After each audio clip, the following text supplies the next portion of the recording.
What a wonderful landscape. So what is the plan for today's video? Well, what we're going to do is we're going to get out into the community and we're going to try and get our hands on some fresh produce to make some Maltese food at home. That's one of the first things we're going to do, and we've got two things in mind. So there's a bread here called Ftira, I think it's called Ftira, and it's a traditional Maltese bread, and also some Maltese sausages. That's what we're going to have for lunch to fuel ourselves for the day. And then for the evening meal, we're going to have a delicacy, a rabbit stew. And we don't really have much rabbit in the UK, so we're going to go and try and find a butcher's and get some rabbit. And then there's a couple of things that we can snack on to keep ourselves fueled, which are quite unique to this area as well. So we're going to get out into the community, try and meet some people, try and see if we can catch up with Mario and Engin later, and try and find out more about Maltese life and try and live the Maltese way. Wish us luck, guys. Let's see if we can do this. Oh guys, look at that view. Hey, you can't go wrong with that at all. Crystal clear waters. Let's get zoomed in for you. The lovely the shoreline, the lovely palm trees, which we don't get in the UK, so a bit of a shame really. But yeah, it's such a beautiful country. Now, I've not just stopped short of coming here to live the Maltese way for 24 hours. I've actually kind of gone a little bit above and beyond actually, from what I've heard, because I've been learning the Maltese language.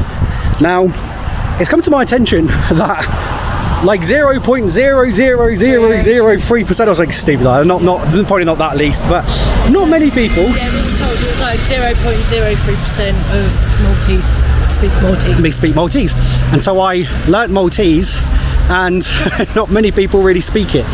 There are some places which Maltese is more common than English, but being this a more kind of tourist area, and to be honest, a lot of Malta is quite touristy because it's kind of been designed in that way.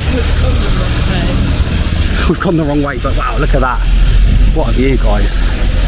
Absolutely incredible. We need to go back that direction. Okay, cool. So we've managed to get ourselves lost. We always do that in every video, don't we, guys? Don't we? But It just makes us, doesn't it? that's just who we are, it's just how we roll. But what I'm going to do on this beautiful day in Malta is I'm going to go through the Maltese language of Tammy. So if you've never seen our videos before, there's always a segment in the videos where I will say a few phrases. They're usually the same phrases. I call them my survival phrases, where I will demonstrate some of the knowledge of the language.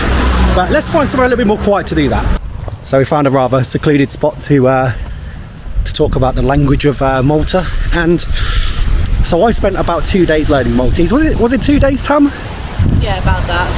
About 2 days, because Tammy practices with me, so she understands what I'm saying.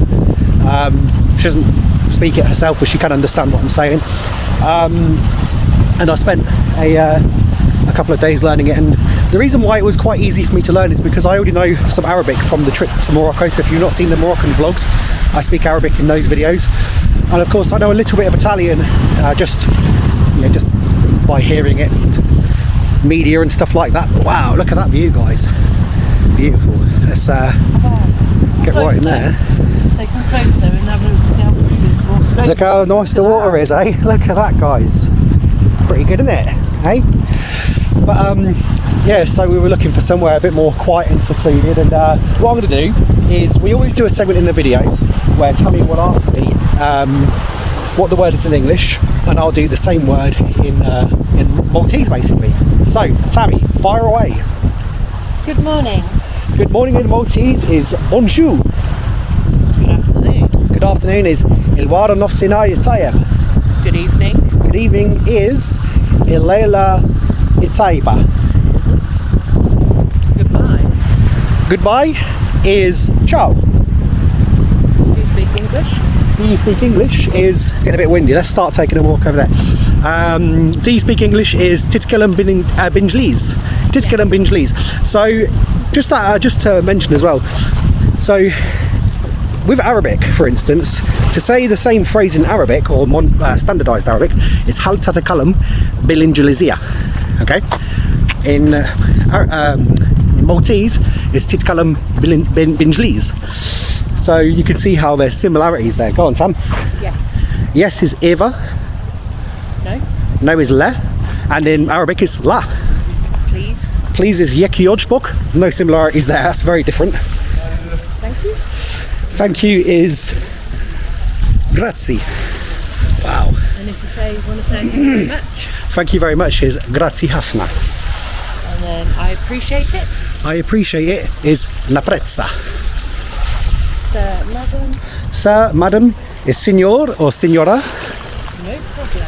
No problem is mush problema. I'm English. I'm English is yin Inglese. What is your name? What is your name is Shishmek. My name is. My name is yin Yisimni Bobby. Nice to meet you. Nice to meet you is Andy Pietche. How are you? How are you is Kifinti.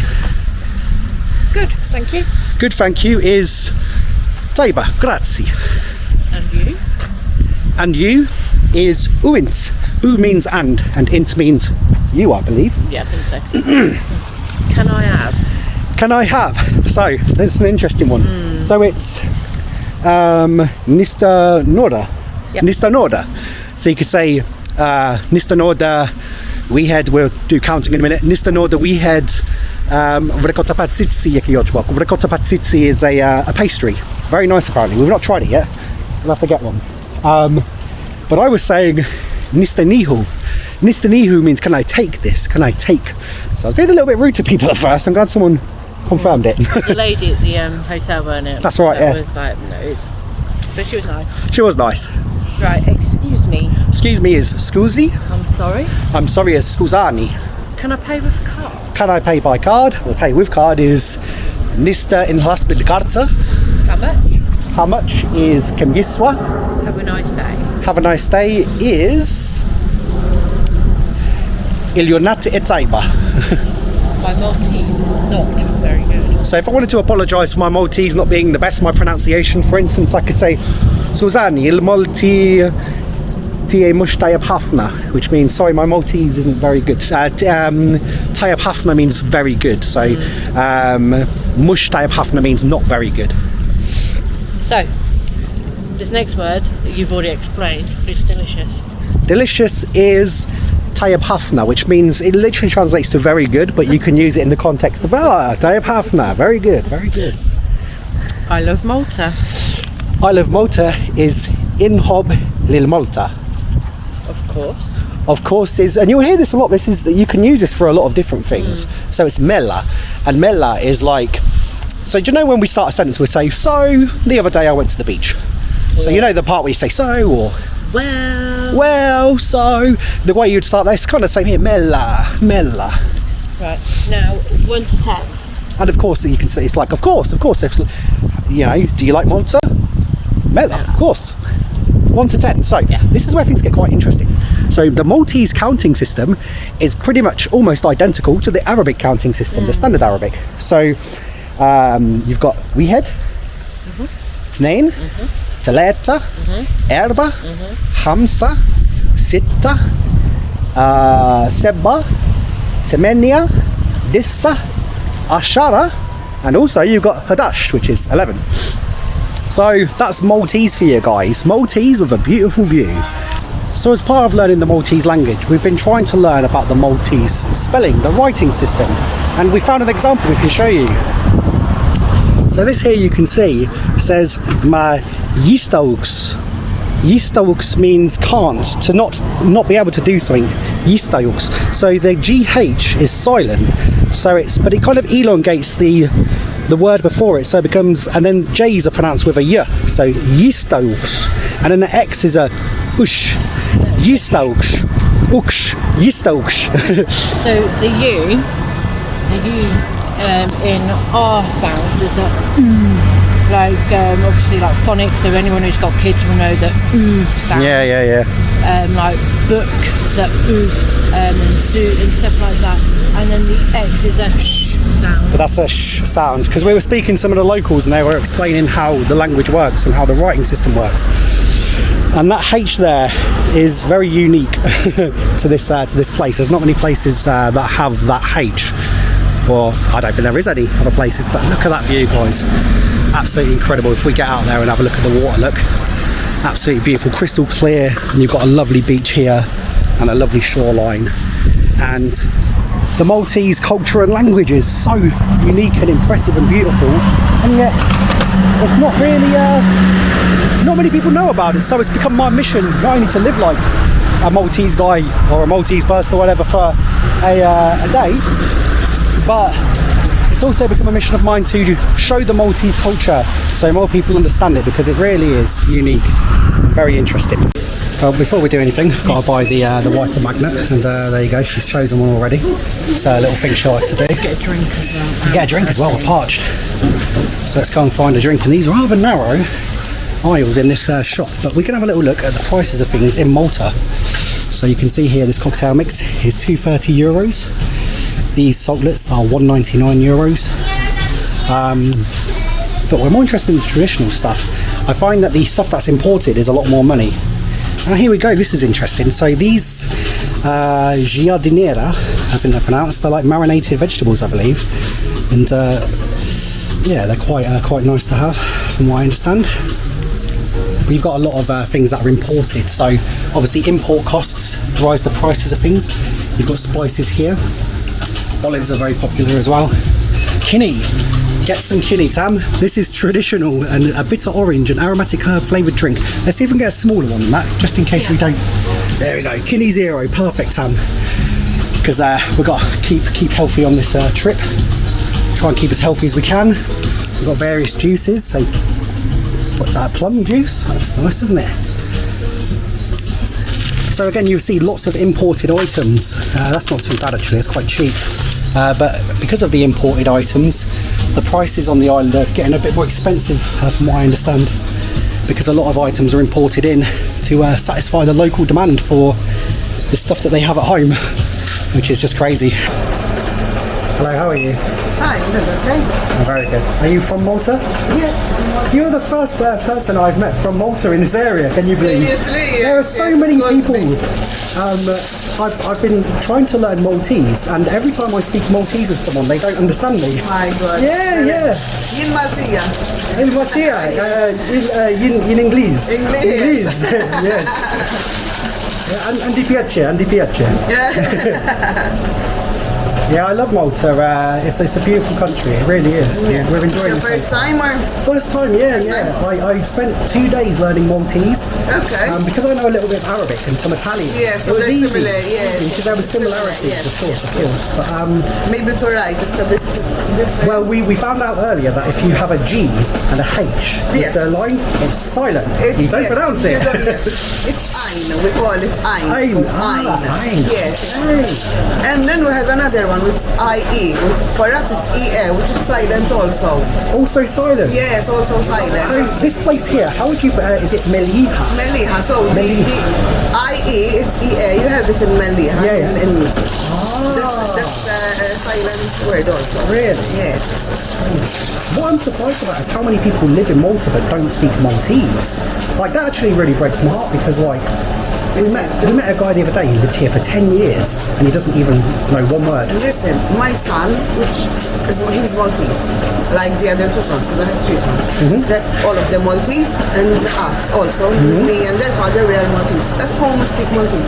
The little one, he's 4. If I try to speak Maltese to him, he tells me, "Mama, I don't understand."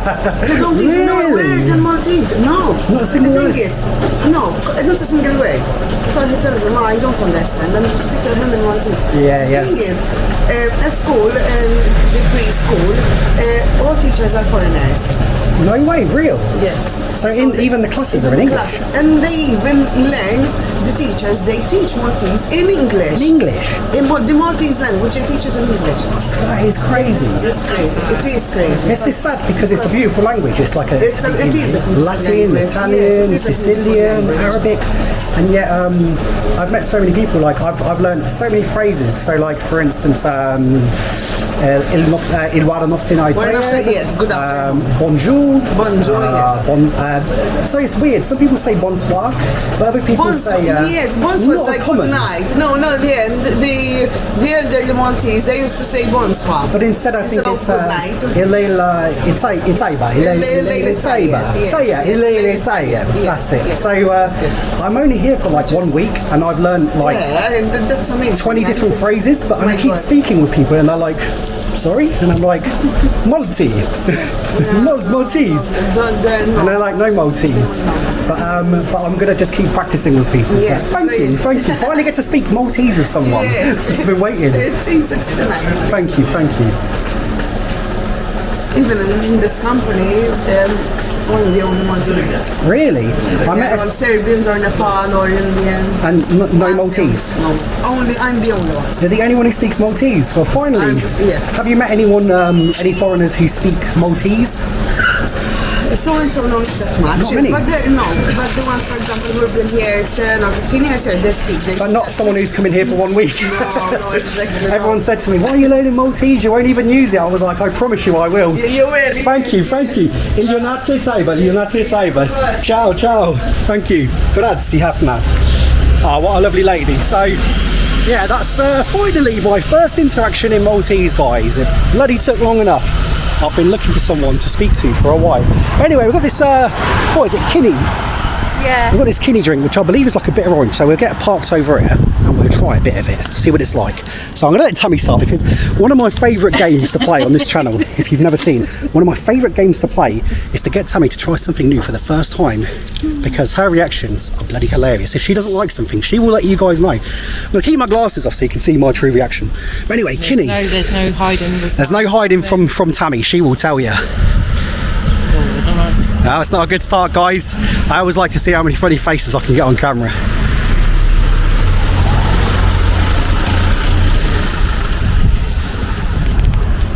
Oh, We've done it, success, guys.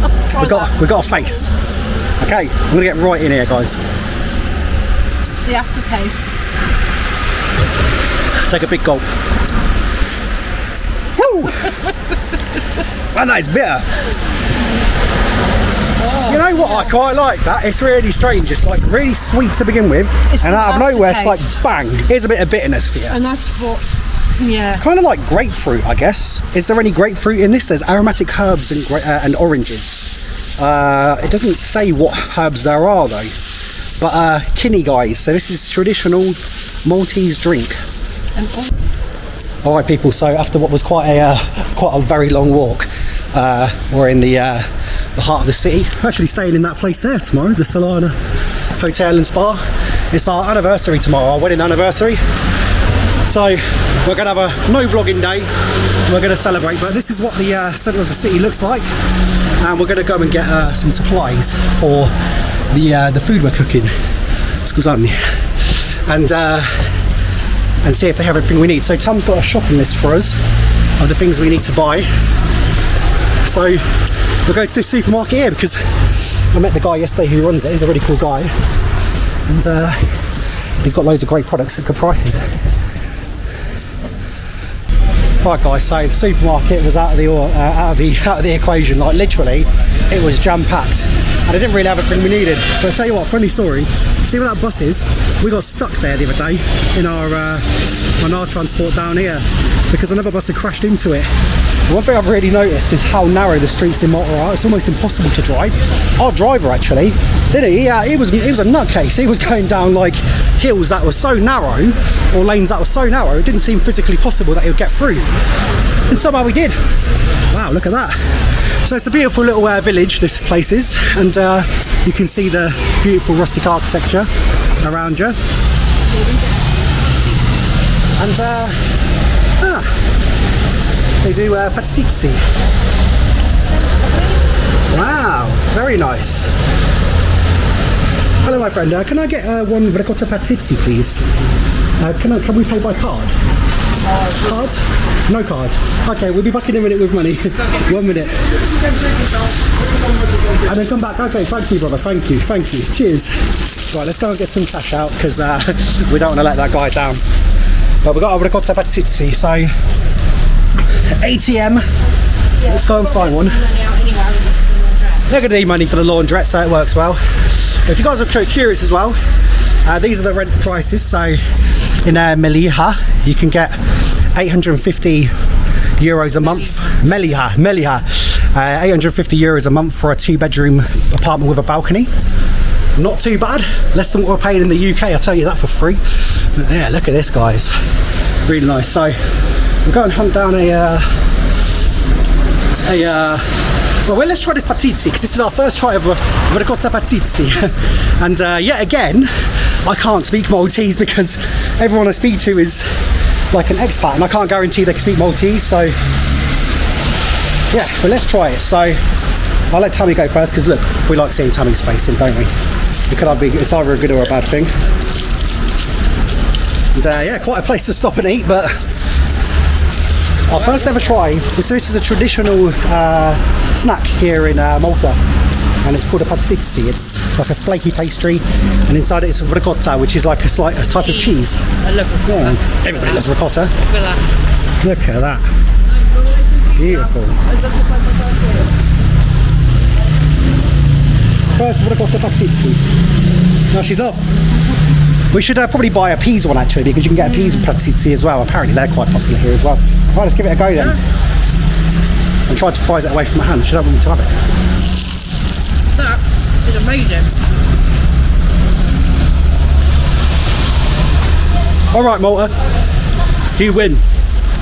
That is really good, guys. But anyway, we need to go and buy some meat. So we're going to try and find a butcher's. Hopefully there's one nearby. All right, this is the place I recommended, guys. Dingley Butchers. Dingley. So let's have a little look inside here. See what we can get. We're looking for rabbit, and probably some sausages as well, thinking about it. Hopefully we get some guanciale from here as well, because guanciale is the proper way to make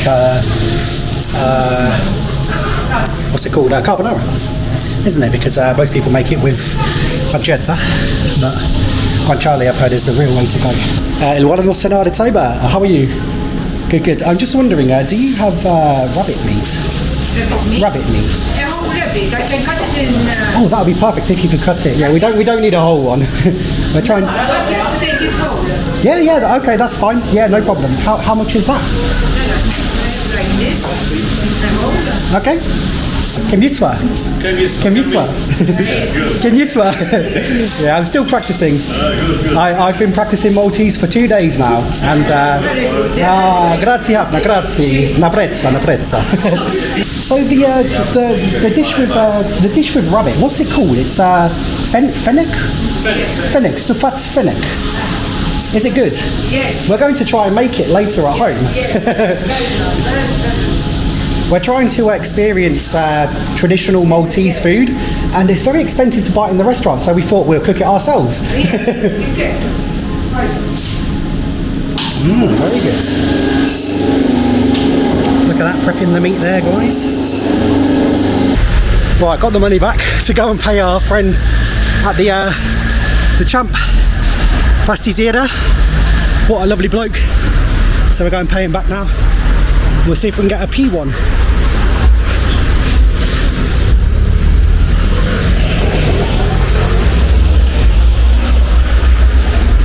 Hello brother, we come to pay you back.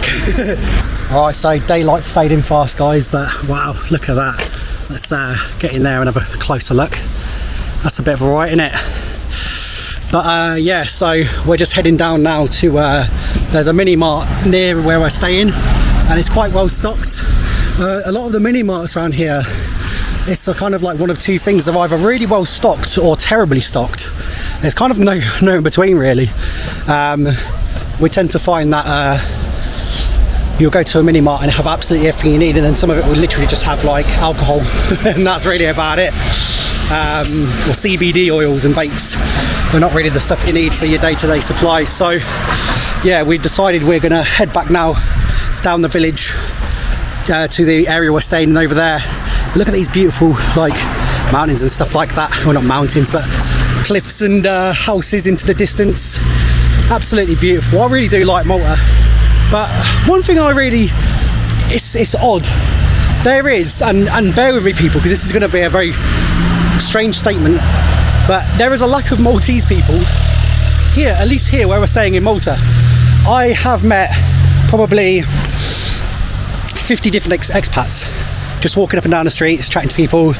Yeah, because I don't film every interaction I have, because that'd be very, very tiresome. Can you imagine me pulling out my camera? Oh, sorry, mate, can you just give me a second? I just need to film our chat. It'd be a bit odd, wouldn't it? But yeah, I probably met like 50 or so expats in the few days I've been here, walking up and down this hill, which is a bloody good walk, by the way. It's a lot of work. And I probably met maybe 10 Maltese people. So people of Malta, can you shed some light on that? But wow, look at that, guys. Absolutely stunning, look at that. So yeah, can you help me shed some light on that, understand why that is, why the I don't think I need these anymore. Why the why there's so many more expats versus actual Maltese people.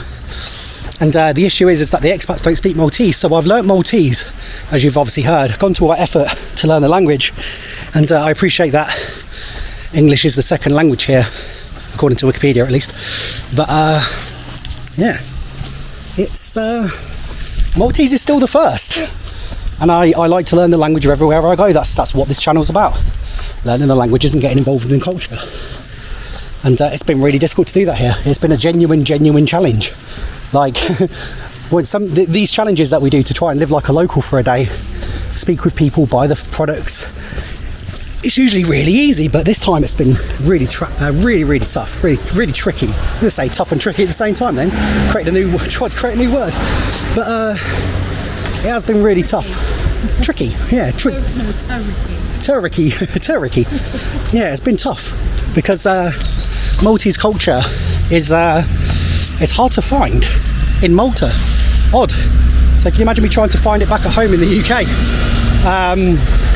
People of Malta, I want to know, like, how do you feel about this? What's your opinions on this? I do apologise for the lighting, I'll try and adjust it.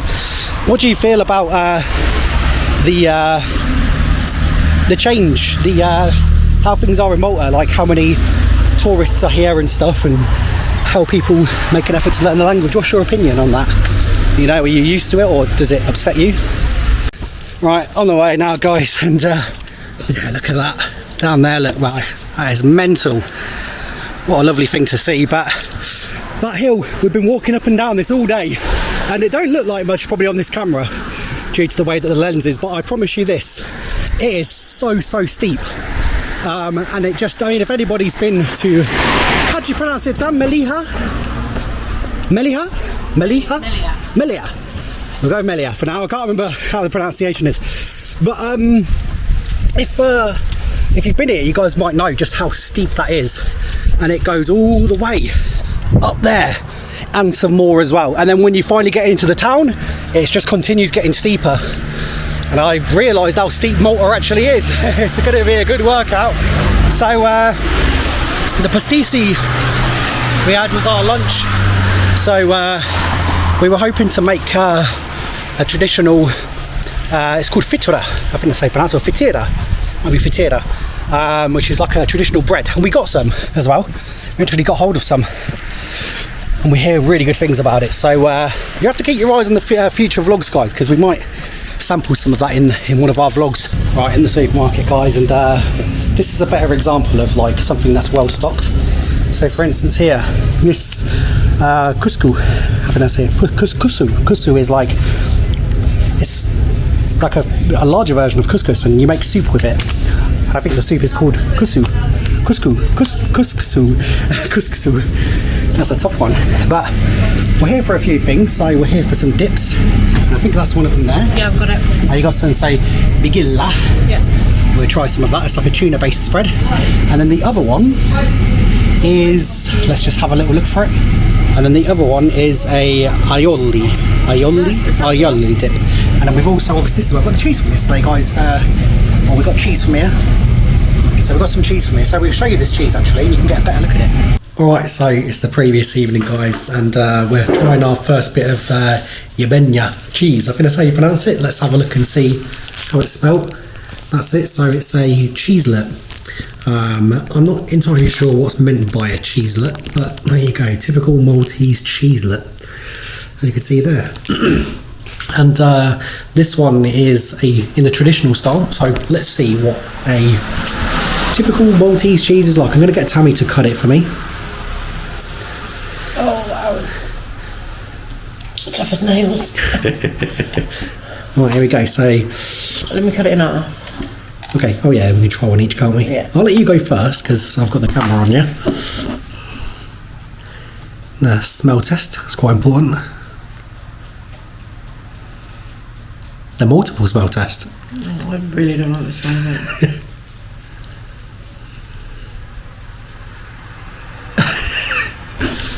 Sorry, Malta. Tam don't pull any punches. She don't like your cheese, but do I like your cheese? Well, I like most things actually because I'm not a very fussy eater, as you can probably tell. So let's try it.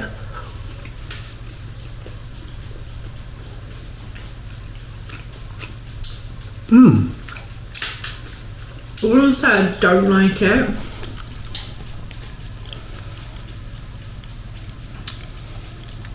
It's just a texture. So another staple, guys, and something we'll have with our sandwich is Maltese style sausages. So there you go, smoked cooked Maltese sausage. That's €3.08. And damn, I just walked into something very sharp there. What was that? Blimey, just stabbed me in the back. So that's quite a good. Oh yeah, okay. I'll we're balancing. Go get a bath. No, it's fine. It's fine. We don't need much. It's fine.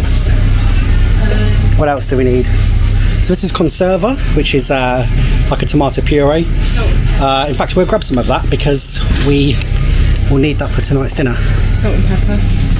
Salt and pepper, yeah, of course. So this gives you an idea of the prices, guys. But one thing I've noticed, and one thing I'll kind of demonstrate, is when things are imported. So, like for instance, these are local products, and that's 99 cents for like a tin of tomatoes, which of course is probably locally sourced. But then, obviously, Ariel, which is not locally sourced, is 11. There we go, red label. How much is that? 140. Perfect. How good is that? So it kind of gives you an idea.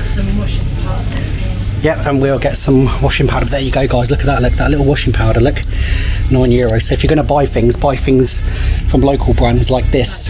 €2.75. There you go. So always buy locally, a lot cheaper. Well, people, that's the view from our apartment. And whilst Tammy's preparing the food, we'll give you a little look around. Quite nice, to be honest. We quite like it here. So we've got two beds here. We can, for some reason in Malta, you can't get like a one big double. Like it's quite not common when you get in an apartment. Well, this is like an apartment hotel kind of thing. In here we have the rabbit, and we're going to marinate this shortly. So we'll go through what we're going to marinate it in. So you can either tell us if we're right or wrong with this recipe. We've of course got the sausages, the dips. We'll go through what we've got in a minute. Down here we've got a nice bathroom and everything you need in here. So in a bid to keep things completely authentic, we of course got these two dips, but we also got some more stuff, so let's show you. So we've got something here called galetti, and galetti is like a water cracker essentially, and this one is a malty flavour. I have no idea what malty flavour is, but it's clearly one of the more authentic ones. Okay, so it's Maltese sausage. Maltese sausage, wow. Oh, there you go, with Maltese sausage. So you can't get much more Maltese than that, can you, guys? And then we also got these, which, do they smell good? Nice, well, I'll give it a smell in a minute. This bread is called Ftira, or Ftira. I can't remember how to pronounce it. This is like traditional Maltese bread. And what we're going to do is have these with the Maltese sausages. And we also got this as well, I think you saw earlier, conserva. So this is like a tomato paste basically, and yeah, you can spread it on breads and stuff, I believe, and so you can spread it on that, for instance, and have it with some sausages and bacon and eggs, for instance. So that's kind of the British influence as well coming through, which is quite interesting because obviously this was once a British colony. But Tammy has kindly agreed in this vlog, as always, to try new things. Now, she absolutely detests broad beans, but for the meme, for the meme, she'll try that first, yeah. That smells banging. Smell that. Okay, that does smell pretty good. Is it good? Sausage flavoured galetti. Okay, there you go. Sausage galetti. Good? Okay, so at least she likes them, so that's a good one. So it's all about trying new things, people. So let's see what she thinks of the broad. She's going easy on it, look. She don't want to have too much. Okay, no, she's going hard. Right. Let's see Tam's reaction. She hates broad beans, guys, so this is going to be funny. But she's agreed to do it. I'm not forcing her. So this ain't anything against Maltese cuisine, guys. She just doesn't like broad beans. Never had them.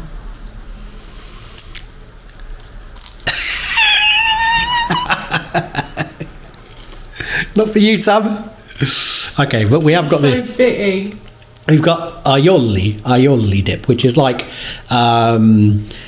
so it's olives, capers, garlic, parsley, pepper, water, salt, and I believe it also contains a little bit of tuna as well, but I could be wrong. But this is what it looks like. So Tam, I'll let you try first and I'll go afterwards. It smells nice. This might be a success, guys. We might have found something Maltese that she might enjoy. But yeah, unfortunately, guys, broad bean dip, not for Tam. But she don't like broad beans, so what did we expect? That's nice. That's good. Okay, how would you describe it to people?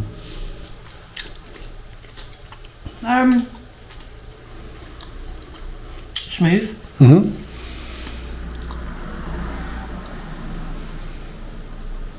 You can taste the chilli.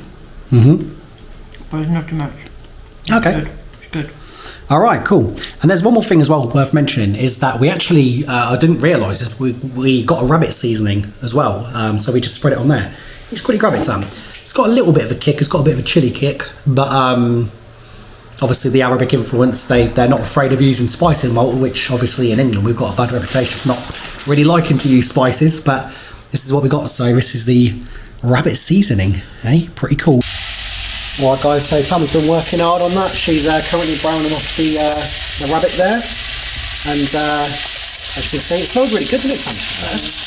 And interestingly enough, we've actually got some liver.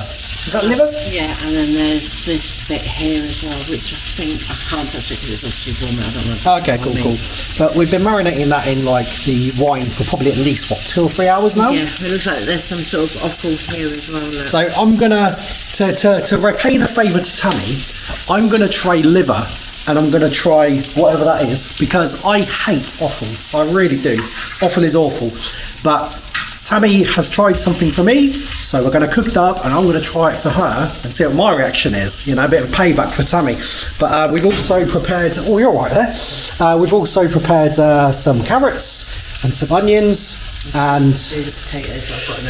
we're going to do some potatoes in a minute, so I'll probably do these because Tammy's been working hard on that whilst I've been over here vlogging and editing the vlog together that you're watching currently. And yeah, so we're going to cut these potatoes up into roasties and then we're going to roast them with fennel seeds because fennel roast potatoes with a rabbit stew is quite traditional. And the lady as well, I think you were mentioning the lady told us, the lady in the butcher was telling us that there's an alternative way to cook the rabbit. Yeah, there's only left over to mix it with like a ragu sort of sauce, like a tomato sauce. I like passata. Yeah, and then add it to and add some pasta, so it'd be like a rabbit bolognese sort of thing. Right, okay, rabbit bolognese. So we've got plenty of rabbit there. For €10 as well, you get quite a bit. So we probably will save some of this. And yeah, I'm just cooking it all up. Yeah, we're just going to cook it all up for now. But we'll probably save some of this. And Tammy's going to be relishing the moment where she can... yeah, so you've got that bit there sweet. Yeah. Whatever that is. And then the liver here. The rabbit liver. And I hate liver, so... I'm going to obviously cook the rabbit first, all the rabbit first, and then do the liver last. Yeah, at least it won't be chewy. So we'll get to that in a bit. But yeah, wish me luck on the liver. Oh, hate it. Well, people, the time has come. Tammy has cooked me up a bunch of rabbit liver. So I don't know if you guys eat this in Malta, but if you do, then I'm doing it the correct way. And if not, then I'm about to make an idiot of myself. But I cannot stress this enough. I cannot stand offal. But look, Tammy did it for me, so here we go. Wish me luck. Knowing you, you'll probably like it.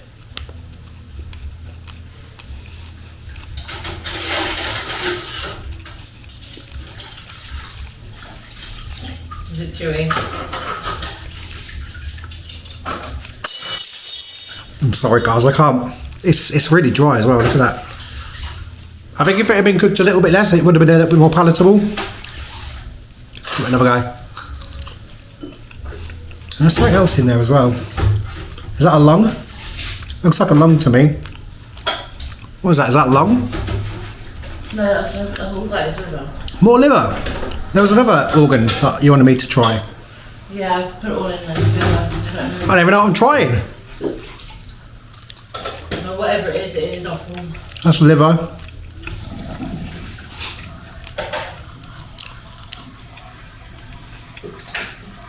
Liver.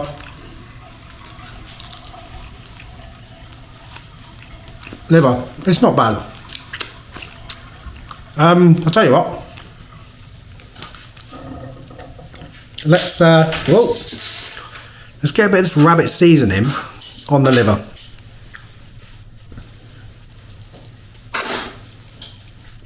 See if that helps. Can't believe I'm sat here eating rabbit liver. Alright. I'm slowly coming around to this, guys. That ain't bad. That is not bad. In fact, you know what? That's a bit of a game changer. Rabbit seasoning. Mental. We don't get that in the UK, so yeah. I don't like it on its own, but with a bit of rabbit seasoning, that is palatable. So we're going to continue on now with the rabbit stew. How are you getting on, Sam?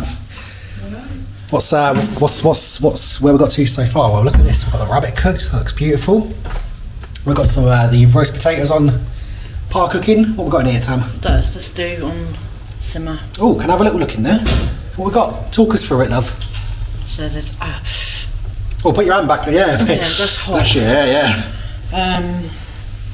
That's half of the rabbit in there. Mhm. Onions, garlic, bay leaves, then the marinade from.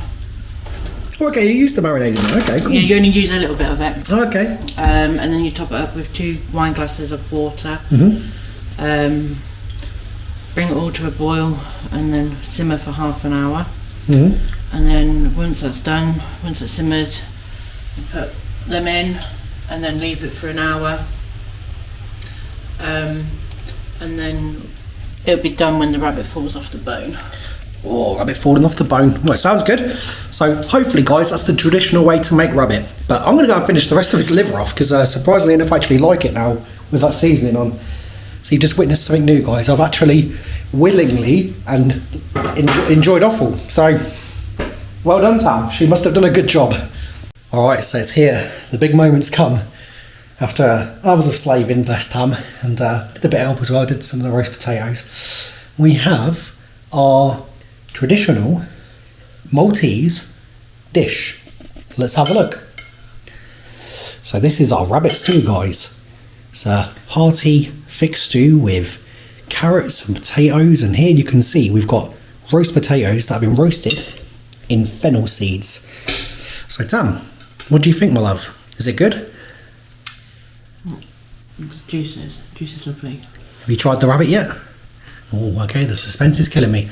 But I'll try, I'll give it a go myself. So I'll keep it simple. I'll start off with a roast potato, a fennel Roast potato's nice. roasted potato. Is it good? Yeah, I've got a bit of rabbit here. Okay, oh, there you go. I don't know what to make of it. How would you describe it? Meaty? Mm-hmm. Does it taste like anything you've tried before? No. Really? Yeah. In a good or a bad way? Not sure. Undecided. Okay. Well, I've not tried rabbit either, but it is very hot. So let me just try and cut a bit off here. Okay, here we go. So we've got a bit of the rabbit here, and it's my first time in years having rabbit, so let's go. It's somewhat like pork, but sweeter, like a sweet pork, if that makes sense. It's like pork but with a bit of a sweet taste to it. Try it again, but think of pork. You'll see what I mean. No. No? No. I really don't know where you get pork from. It's its own thing, I guess, but yeah, so that's a Maltese rabbit stew. Let's try a bit of the sauce. Sauce is nice. Let's try carrot. Well cooked. Bit of potato. Lovely. It's a good dish, guys. It's nice. I'm a bit with the rabbit. It's a very hearty, warming dish, and yeah. But funnily enough, this is not the only dish we tried. We also had another traditional dish yesterday, so we'll take you back to yesterday to go and have a little look at that as well, because we've got more than one example of Maltese cuisine. So let's go and have a look at that. Alright guys, so the Bragioli is done, and yeah, if you want to have a little look down here, Tam, and show everyone what it looks like. So you can see here, these are beef olives, as I mentioned, poached in a kind of marinara sauce, served on a bed of pasta. So let's try a bit of Bragioli. So now we get a little bit of a look at every kind of meal in Malta. So I'll mention as well quickly, the reason why we're doing this, there's kind of two reasons. The first reason is that we want to experience Maltese culture the true way, which is where we do things ourselves, rather than having someone else do it for us. But then the second thing is how much money we've saved doing this. So Bragioli roughly is around anywhere between 15 and 20 euros, depending on which restaurant you go to in Malta. So that's each. And that's each, yeah. So if we go with the lower value and say 15 euros for Bragioli, that's 30 euros for both of us. This whole thing, mine and Tammy's, both of ours, all of this food, including that cheese. The cheese, I think we had some of a bit. Cost us 15 euros itself for all of it. For the Bragioli, for the marinara, for the pasta, for the cheese. Probably a little bit less, maybe even 13 euros. So they save a ton of money doing it as well. But anyway, let's give you guys our first thoughts on Bragioli. I really hope I'm pronouncing that correctly. It sounds right in my head, but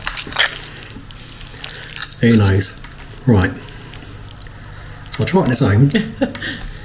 It's hanging on for dear life, this is, isn't it? Like the, what's it wrapped in? So this is wrapped in, if we have a quick look actually, it's wrapped in a very fine, very thinly pounded steak, like that.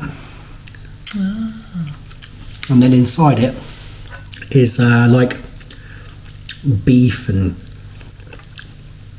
well, there's various variations, but it's basically like stuffed with like meat and sometimes even eggs as well. So let's try it.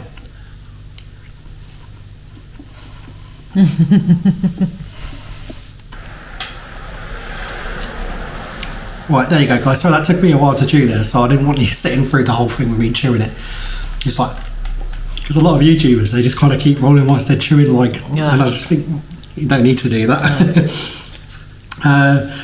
What do I think? Well, the beef olive, the meat outside is quite chewy. I mean, it's, to be honest, it's frozen, so, but the ones they probably use in the restaurants are probably also frozen, so it's not like I'm breaking any cardinal rules here. I could have made it myself, but it probably would have cost me a lot more to go and source some beef and then finally slice it and then pound it, and it would have taken a lot more time. So I think this is a happy medium balance. So do forgive me, people of Malta. It's cutting corners slightly, but no different to what a restaurant would probably do.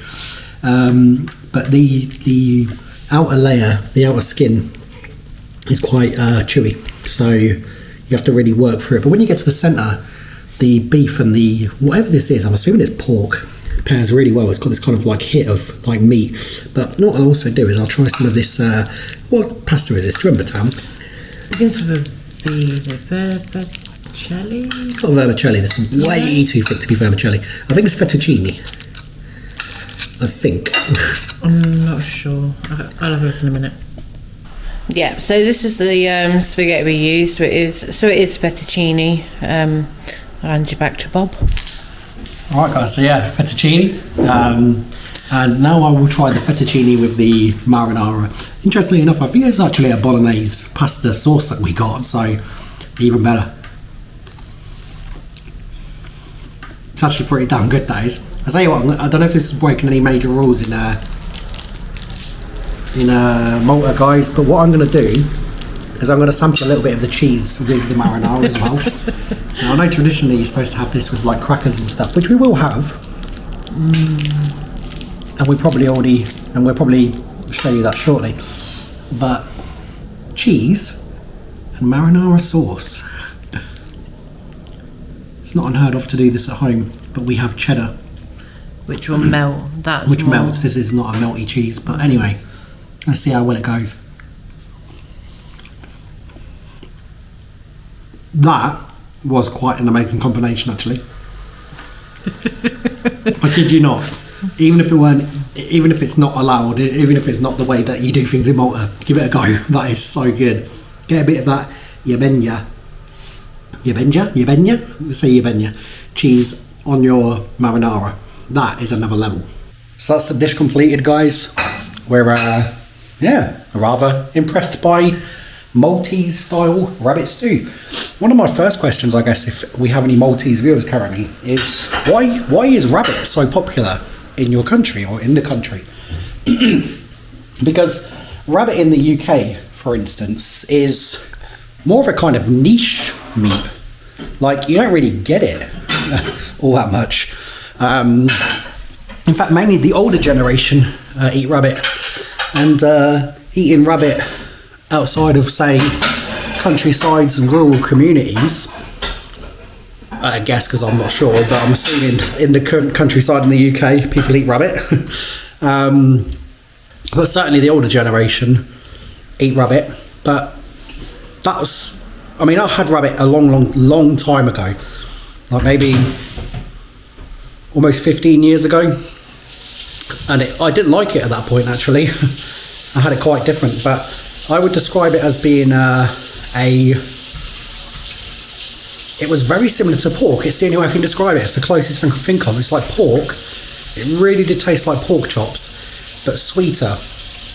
The meat was sweeter, and it did fall off the bone. Tam did a great job. It was like pork chops, but with little bones in them. It's the only way I can describe it. I enjoyed it. It was nice. Would I have it again? Yeah, probably. And the pastizzi was lovely. The what's it called? The water biscuits and the dips, they were good. The Bragioli, it's called Bragioli. So I do apologise. I spoke to someone earlier and they confirmed it's called Bragioli, not Bragoli or whatever I was calling it, Bragioli. So that's how you actually pronounce that dish, by the way, guys. And I really enjoyed that as well. But what we're going to do actually is we won't end it here. There's one more thing that we want to try, and that will kind of complete the 24 hours, because when we get to the morning, it will be a full 24 hours since we started this challenge. And of course, we got to go and sleep eventually. So we will sleep the Maltese way, which is in a room which for some strange reason doesn't have aircon. Well, it does have aircon, but it only blows out hot air. We went downstairs and spoke to the people running this place, and they were like, oh yeah, it only blows out hot air. I was like, that's just crazy.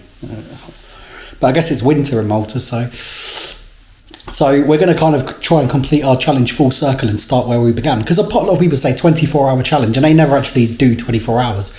We're actually going to finish off the challenge at the same time that we started it, which is in the morning. So we're going to have our bread that we brought, the Ftira, and the Maltese sausages.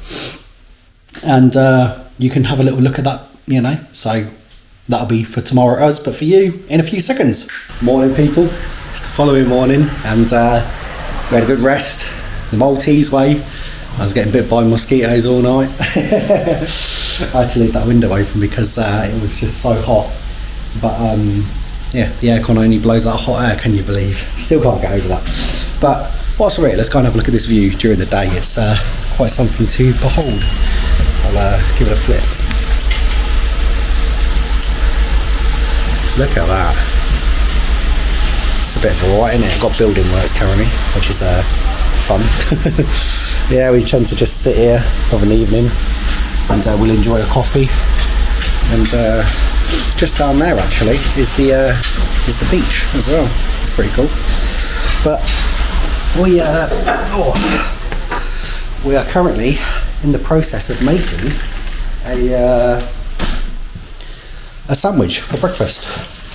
And not just any old sandwich. We're going to have a Maltese sausage, which we've just finished cooking, some scrambled eggs, and we're going to spread it with conserva, because it turns out conserva, you can use it to enhance sauces, you can use it for stews and baking, but you can also use it as a spread. And I tried a bit on its own and it's actually really nice. It's not as strong as tomato puree, it's not as concentrated, it's slightly sweeter. So we're going to spread this bread with the conserva, and then we're going to have it with the sausages and the eggs. Now I'm not sure if that's the most traditional way, and we've got some rabbit left over from yesterday, so we're going to do something with that as well. I've got some ideas, but yeah, I'm not sure if it's massively traditional. But Tom's just working on the Ftira bread as we speak. I mean, it's probably best to buy it when it's warm and fresh, but we only found some yesterday and we were looking around everywhere for it, and we wanted one with a little hole in it specifically. We were quite fussy about that because every time we saw it. I'd say it's like a bagel, in between like a bagel and... Oh right, okay. Well, we'll try it in a minute and see what it's actually like. But that's what it looks like. That's what it looks like, a bagel. But it's it's been interesting living the Maltese life, and I was actually doing some reading before bed yesterday, and it turns out that wow, what? You can read? Just about, yeah. Shit. It turns out that I was kind of partially right. So there are more tourists here than there are residents, because Malta is a small island, and it's a hot day today.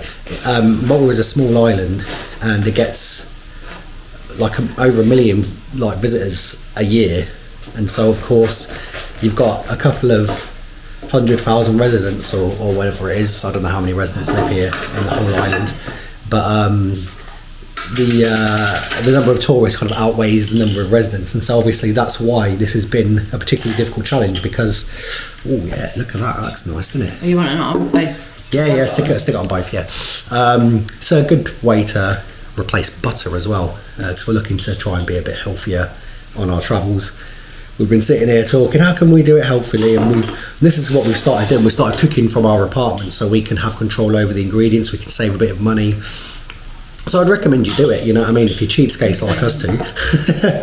Yeah, definitely know what's in it when we're making it. Yeah, we know what's in it, and we're not. I mean, I was walking down the street the other day, and we're in a more cheap part of town as well. I mean, if you go to Valletta or to like one of the bigger cities, the prices are going to probably be higher. The fact that we got a Pastizzi for like 50 cents the other day, you know, and I think Pastizzis I saw in the city are probably around €3.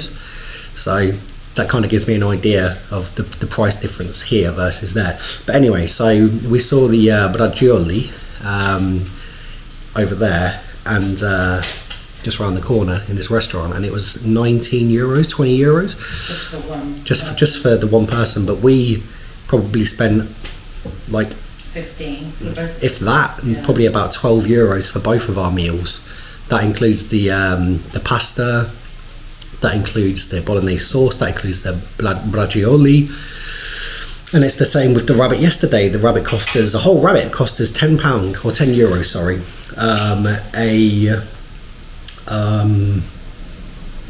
What else did we get? The herbs and spices, all of the stuff together, probably about €15 maybe, I would say. We saw the rabbit stew for €20. So where we spent, I don't know, like roughly €30, just under €30 for 2 dishes, we would have spent €60. €60, yeah, double it. We would have spent double that. And yes, it would have been made probably the authentic way by the hands of the Maltese, but then who's to say it would have been, because there's so many expatriates here, expats, that it might have been made by the hand of a tourist as well.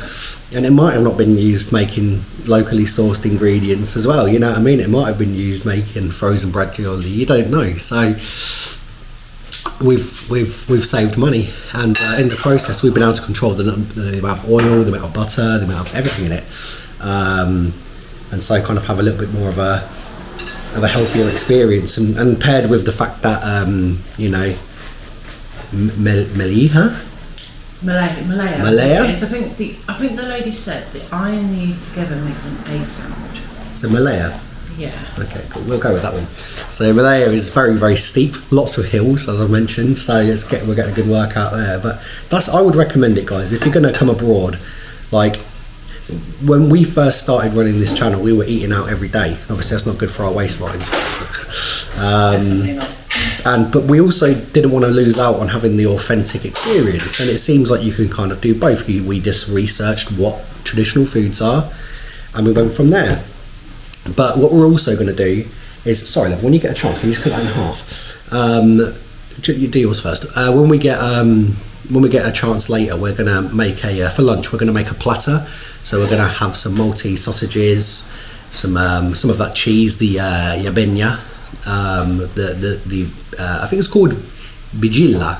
I was calling it Bigilla earlier, but I think it's pronounced Bigilla.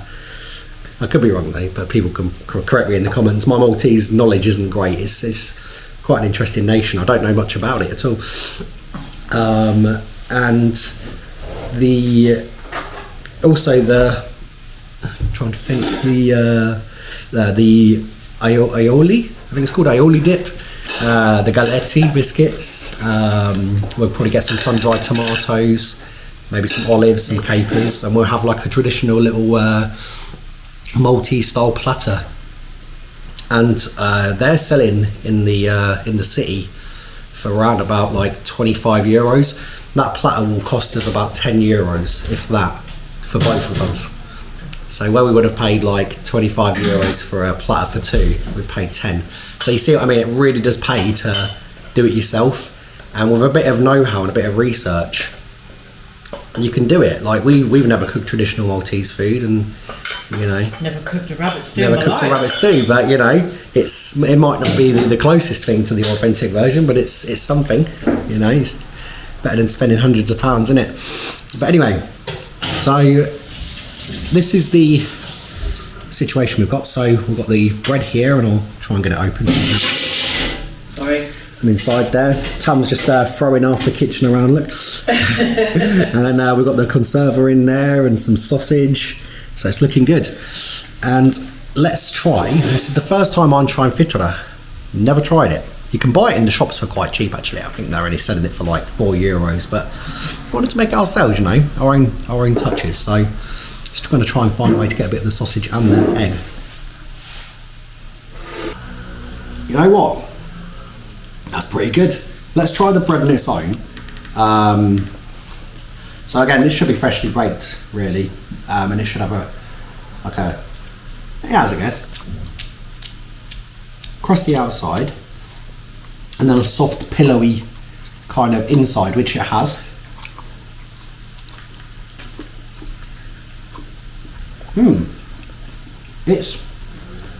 It reminds me. It's in no way like a baguette, I guess. Sorry, not a bagel. It's more like it has a hole. So you could also compare it to a donut, I guess, in that respect. But it's nowhere near a bagel. It's certainly nowhere near a donut. It's more like a baguette in terms of the crust, in terms of the filling, but it's slightly chewier than a baguette. So imagine having a crusty baguette that is. You've got the kind of bite, but it's also got a bit of springiness, so you can kind of push it down and eat it. So obviously with a baguette, it's quite firm, but with this, it's quite... another thing you can have as well is called hobs. Now, I believe in Arabic, it's hobs for bread, but here it's hobs. That's how you pronounce it. And you can have that with ricotta and honey as a breakfast as well. Yeah, so there's a lot to the Maltese cuisine. It's not well known about, but it's a very interesting cuisine. But anyway, that has been our 24-hour experience, and also we're having Maltese coffee as well, so we'll give you a little thought on that. You know what, I really like Maltese coffee. It's really smooth and really easy to digest. But you know, we've spent 24 hours, literally 24 hours, like not like, you know, YouTubers that will literally spend like a couple of hours and be like, yeah, 24-hour challenge. We've literally started yesterday, did everything for the whole evening, the whole day, and cooked everything by our own hands, and researched and learned and spoke the language, and went out and shopped like the locals with the groceries and everything like that, as best as we can, because it's hard to be a local here because the local culture's, you know, slowly dwindling, which I'm really sad to see. And we've got to revive the culture of Malta, guys. We've got to bring it back. You know, it's a beautiful culture and we need to respect that. And I think the Maltese government needs to do more to force people to learn the language, you know what I mean? And you know, it should be mandatory, because you don't want to lose your identity, guys. Not that it's for me to say, but it's my opinion, you know what I mean? You guys should never lose your identity, basically. And force your kids to learn the language. Don't let them forget. You know, it's not for me to tell you what to do, but you've got such a beautiful culture. Can you imagine in 50 years' time that everybody here speaks English and Maltese is not even known about? It'll be a heartbreaking situation. But anyway, what do we think of living like the Maltese for one day, 24 hours, or a whole day? We enjoyed it. It was both sad and happy. We're happy to, you know, experience a more Mediterranean culture, because we don't often experience that ourselves on our channel, because we tend to do a lot of the colder countries, or the more Arabic kind of speaking world, or we'll, you know, do UK content. So we don't often come to the Mediterranean. So to enjoy the Mediterranean food and the you know, to meet the people has been great. But yeah, the downside I think has been like the lack of how difficult it's been to access the culture and to you know, and I believe there's probably better places, and we're going to really try and do that over these next videos, is try and get deep into the culture of Malta and learn more about it, specifically the Arabic influence and the British influence within Malta, because obviously there's a lot of that here as well. And we're going to deep dive into that, and along the way look into how that has shaped the Maltese culture. So if that's something you're interested in, do come and join us in the future videos. But anyway, I've spoken enough. I'm probably bored you guys to tears, but we hope you've enjoyed the video. We hope you've learned something, and we really appreciate you watching. So from us at Team McGrath, we hope you have a great day, and we'll catch you on the next one. Take care, people.